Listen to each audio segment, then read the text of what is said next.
ইউটিউবে নতুন একটা আপডেট এসেছে। এটা হয়তো অনেকে জানেন, আবার হয়তো অনেকে জানেন না। অনেকে জানলেও সেভাবে কাজ করেন না। আমি আজকে দেখাবো ইউটিউবের সেই আপডেটটা কি এসেছে। Altered content.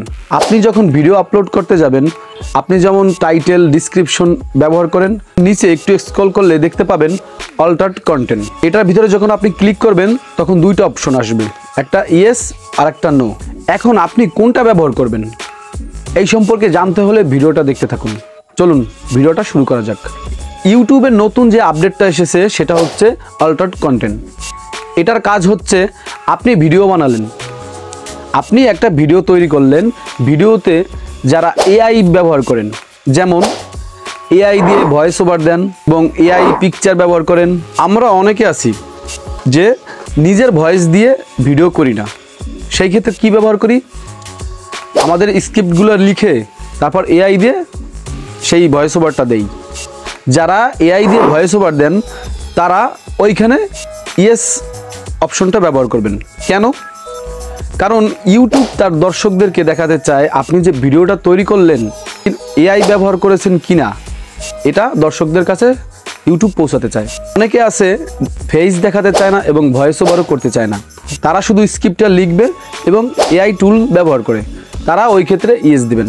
ইউটিউব বলেছে আপনার ভিডিওতে যদি কোনো ধরনের কোনো পরিবর্তন আসে, আমরা অনেকে আছি আমাদের ফেসে অন্যের একটা ফেস বসিয়ে দিই, আবার অন্যের ফেসে আমাদের ফেসটা বসিয়ে দিই। রিয়েলভাবে ভিডিও করেননি, আপনি ভিএফএক্সের মাধ্যমে কিংবা এআইয়ের মাধ্যমে আপনি সেটা পরিবর্তন করেছেন।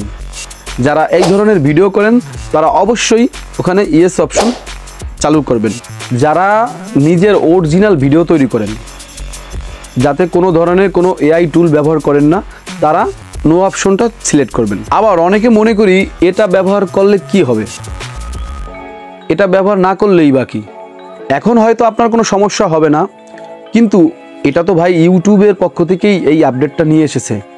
এটা যদি প্রয়োজন নাই হতো তাহলে তো ইউটিউব এটা দিত না। আর যখনই আমরা যারা ভিডিও তৈরি করি, যখনই ইউটিউবের বাইরে কোনো কিছু করতে যাই, তখন ওইটা ইউটিউবের বিপক্ষে করা হলো। তখন ইউটিউব দেখবে যে আপনি এআই টুল ব্যবহার করেন, কিন্তু আপনি সেটা উল্লেখ করেন না এবং দর্শকদেরকে জানান না যে আপনি এআই টুল ব্যবহার করতেছেন। সেই ক্ষেত্রে কি হবে, ইউটিউবের আইন লঙ্ঘন করলেন। আর যখনই আপনি বারবার একই কাজটা করবেন তখন আপনাকে একটা ওয়ার্নিং দিতে পারে কিংবা একটা স্ট্রাইক দিতে পারে। যদি আমার ভিডিওটা আপনাদের কাছে ভালো লাগে অবশ্যই একটা লাইক দেবেন এবং আমার চ্যানেলে যারা নতুন অবশ্যই চ্যানেলটা সাবস্ক্রাইব করবেন। ধন্যবাদ।